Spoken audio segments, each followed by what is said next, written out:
Praise the Lord. ദൈവത്തിൻ്റെ പരിശുദ്ധനാമം വാഴ്ത്തപ്പെടുമാറാകട്ടെ. വീണ്ടും ഒരു പ്രഭാതം കൂടി കർത്താവ് നമുക്ക് ദാനം തന്നിരിക്കുന്നു. ഈ പ്രഭാതത്തിൽ ആയുസ്സോടെ, ആരോഗ്യത്തോടെ, ബലത്തോടെ, ദൈവകൃപയോടെ, സന്തോഷത്തോടെ എഴുന്നേൽക്കുവാനും ദൈവത്തെ മഹത്വപ്പെടുത്തുവാനും ആയുസ്സും ആരോഗ്യവും തന്ന കർത്താവിൻ്റെ നാമത്തിന്, കർത്താവിൻ്റെ ബലത്തിന് എല്ലാ മാനവും മഹത്വവും അർപ്പിച്ചുകൊണ്ട് ഈ പ്രഭാതത്തിലെ വേദവചന ധ്യാന ചിന്തയ്ക്കായി നമുക്ക് ഒരു വേദവാക്യം വായിക്കുന്നു.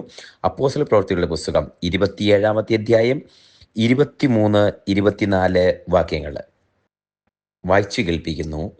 എൻ്റെ ഉടയവനും ഞാൻ സേവിച്ചു വരുന്നവനുമായ ദൈവത്തിൻ്റെ ദൂതൻ ഈ രാത്രിയിൽ എൻ്റെ അടുക്കൽ വന്നു. പൗലോസേ, ഭയപ്പെടരുത്, നീ കൈസരുടെ മുമ്പിൽ നിൽക്കേണ്ടതാകുന്നു.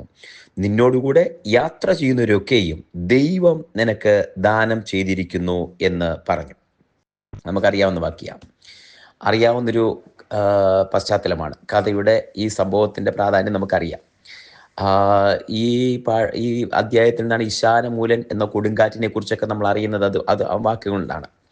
27-ാം അധ്യായം തുടങ്ങുമ്പോൾ പൗലോസ് റോമയിലേക്ക്, കൈസരിലേക്ക് പോകാൻ പൗലോസിനെ ഒരു തടവ് പുള്ളിയായിട്ട് കൈസരിലേക്ക് കൊണ്ടുപോകുമ്പോൾ, ഇത്താലിക്കായ്ക്കുള്ള കപ്പലിൽ കയറുമ്പോൾ പൗലോസ് പറയുകയാണ്, ഈ യാത്രയിൽ കപ്പലിന് മാത്രമല്ല നമ്മുടെ പ്രാണങ്ങൾക്ക് കൂടെ കേടുവരും എന്ന് പൗലോസ് ഒരു വാണിംഗ് കൊടുക്കുന്നു. എന്നാൽ അവിടെ തുടങ്ങുന്ന വാക്യത്തിൽ എഴുതിക്കുന്നു, പൗലോസിന്റെ വാക്കിനേക്കാൾ കപ്പലുടമയുടെയും മാലിമിയുടെയും വാക്ക് കേട്ടിട്ട് കപ്പല് അവിടുന്ന് ആ തീരത്ത് നിന്ന് എടുത്തു.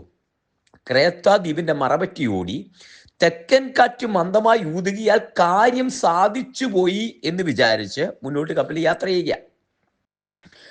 അങ്ങനെ യാത്ര ചെയ്തുകൊണ്ടിരിക്കുമ്പോൾ പൗലോസിനോട് ഒരു പക്ഷെ ചോദിക്കും, നിന്റെ വാണിംഗും നീ കേട്ട ദൂതുമൊക്കെ എവിടെ പോയെന്ന് ചോദിച്ചേക്കാം.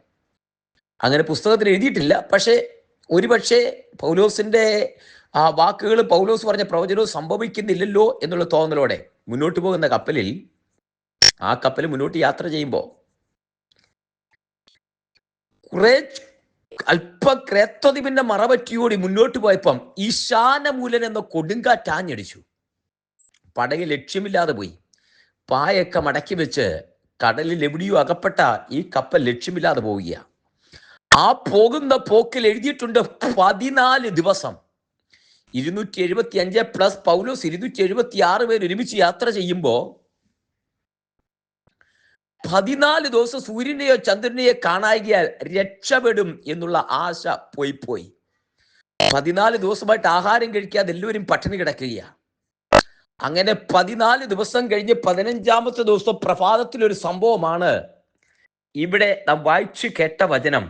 15-ാമത്തെ ദിവസം രാവിലെ പൗലോസ് എഴുന്നേറ്റിട്ട്, അവർ കാൺകെ എഴുന്നേറ്റ് ഒരു ചെറിയ പ്രബോധനം കൊടുത്തിട്ട് ഭക്ഷണം കഴിക്കുന്നതാണ് സംഭവം. ആ വാക്ക് ഇങ്ങനെയാണ്. പൗലോസ് പറയുക, ഈ രാത്രിയിൽ, ആ വാക്ക് ഒരുപാട് പ്രാധാന്യമുണ്ട്. ഇതൊന്ന് അണ്ടർലൈൻ ഇട്ട് ഇൻവെർട്ടഡ് കോബയിൽ ഹൃദയത്തിനകത്തേക്ക് പതിയേണ്ട വചനമാ. ഈ വചനം ഇങ്ങനെയാ: എൻ്റെ ഉടയവനും ഞാൻ സേവിച്ചു നിൽക്കുന്നവനുമായ ദൈവം, എൻ്റെ ഉടയവനും ഞാൻ സേവിച്ചു നിൽക്കുന്നവനുമായ എൻ്റെ ദൈവത്തിൻ്റെ ദൂതൻ ഈ രാത്രിയിൽ എൻ്റെ അടുക്കൽ വന്ന് എന്നോട് പറഞ്ഞത്, പൗലോസേ, നീ ഭയപ്പെടേണ്ട. ഈ യാത്രയിൽ കപ്പലിനും ചരക്കുകൾക്കുമല്ലാതെ നമ്മുടെ ആരുടെയും പ്രാണങ്ങൾക്ക് കേട് വരികയില്ല എന്ന് ദൈവത്തിൻ്റെ ദൂതൻ എന്നോട് കൽപ്പിച്ചു, എന്നോട് പറഞ്ഞിരിക്കുന്നു.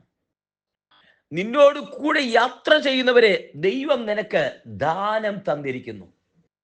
ഒരു ഭയങ്കര ഉറപ്പിന്റെ വാക്കാ കേട്ടോ.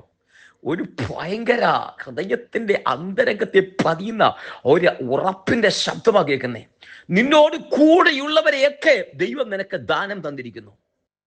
അവരെ പൗലോസ് ഉറപ്പിച്ചു. അവരെല്ലാവരും എഴുന്നേറ്റ് ഭക്ഷണം കഴിച്ചു. പൗലോസ് പറഞ്ഞതുപോലെ തന്നെ സംഭവിച്ചു. ആ കപ്പല് നീങ്ങി ഓടി അണിയത്ത് അടുക്കാറായി. 20 മാറെന്ന് കണ്ട് ഈയ വിട്ടു. അവർ രക്ഷപ്പെടാൻ ശ്രമിച്ചു, കപ്പലുടമ രക്ഷപ്പെടാൻ ശ്രമിച്ചു. പക്ഷേ അവര് ആ നങ്കൂരം അറുത്തു കളഞ്ഞ് തീരം തേടി മാൾട്ട, മെലീത്ത എന്ന ദ്വീപിലേക്ക് അവര് കപ്പലിന്റെ പലകയിലും ഒക്കെ പിടിച്ച് കയറി ചെന്നു. രക്ഷപ്പെട്ടു. എല്ലാവരുടെയും പ്രാണങ്ങൾ രക്ഷപ്പെട്ടു. ഇതാ സംഭവം. ഇതിനകത്ത് നിരാശയുടെ അടുത്തട്ടിൽ 14 ദിവസമായിട്ട് ആശ പോയി രക്ഷപ്പെടും എന്നുള്ള ആശ പോയി തകർച്ചയിലിരിക്കുമ്പോ അതിൽ നിന്ന് ഒരുവൻ എഴുന്നേറ്റ് വന്നിട്ട് പറയുക, ഈ രാത്രിയിൽ എന്റെ ഉടയവനും ഞാൻ സേവിച്ചു നിൽക്കുന്നതിനുമായ ദൈവത്തിന്റെ ദൂതൻ എന്റെ അടുക്കൽ വന്ന് എന്നോട് പറഞ്ഞു, ഭയപ്പെടേണ്ട കുഞ്ഞെ, ഇത് രക്ഷിക്കപ്പെട്ട നിനക്കുള്ള പാഠമാണ്. നിന്റെ കൂടെ യാത്ര ചെയ്യുന്ന 275 പേരെ ദൈവം നിനക്ക് ദാനം ചെയ്ത് തന്നിരിക്കുന്നു. ഇന്നൊന്ന് വിശ്വസിച്ച് നിന്റെ കുടുംബത്തെ പ്രാർത്ഥിക്കുന്ന ദൈവത്തിലെ നിനക്ക് വേണ്ടി നിന്റെ കുടുംബത്തെ ദാനം തന്നിരിക്കുന്നു. പ്രാർത്ഥിക്കുന്ന ദൈവത്തിന്റെ പൈതലെ നിന്റെ തലമുറയെ നിനക്ക് ദാനം തന്നിരിക്കുന്നു. നിന്റെ പ്രാർത്ഥനയ്ക്കകത്ത് പ്രാർത്ഥിക്കുന്ന ദൈവത്തിലെ നിന്റെ സഭയെ നിനക്ക് ദൈവം ദാനം തന്നിരിക്കുന്നു. നിന്റെ ദേശത്തെ ദൈവം നിനക്ക് ദാനം ചെയ്തിരിക്കുന്നു. നിന്റെ പ്രാർത്ഥനയ്ക്ക് മറുപടിയായി അവർ നശിച്ചു പോകയില്ല. കാരണം നിന്റെ പ്രാർത്ഥനയ്ക്ക് ഒരു മറുപടിയുണ്ട്, പ്രാർത്ഥനയ്ക്ക് ഉത്തരമുണ്ട്. ഇന്ന് പ്രഭാതത്തിൽ ഒന്ന് വിശ്വസിച്ചേ കുഞ്ഞെ, നിന്റെ പ്രാർത്ഥനയ്ക്ക് ഒരു മറുപടിയുണ്ട്. പ്രാർത്ഥിക്കുന്ന നീ പരാജയപ്പെടുകയില്ല എന്ന്. പ്രാർത്ഥിക്കുന്ന നീ ഇരുണ്ട സാഹചര്യത്തിനകത്ത്, ലക്ഷ്യം തെറ്റി ഓടുന്ന കപ്പലിനകത്ത്, എങ്ങെങ്കും കാണാതെ 14 ദിവസമായിട്ട് സൂര്യനെയും ചന്ദ്രനെയും കാണാതെ ഇരുട്ടിൽ തപ്പുകയാണെങ്കിലും നീ സേവിക്കുന്നവനും നീ സേവിക്കുന്ന നിന്റെ ദൈവം, അതെ നിന്റെ ഉടയവനായി ദൈവത്തിന്റെ ദൂതൻ വന്നിട്ട് പറയുക, ഭയപ്പെടേണ്ട. ഹല്ലേലൂയ. ഇനി വചനം ഒന്ന് വിശ്വസിച്ചേ. കർത്താവ് നിന്റെ അടുക്കൽ വന്നിട്ട് പറയുക, ഭയപ്പെടേണ്ട.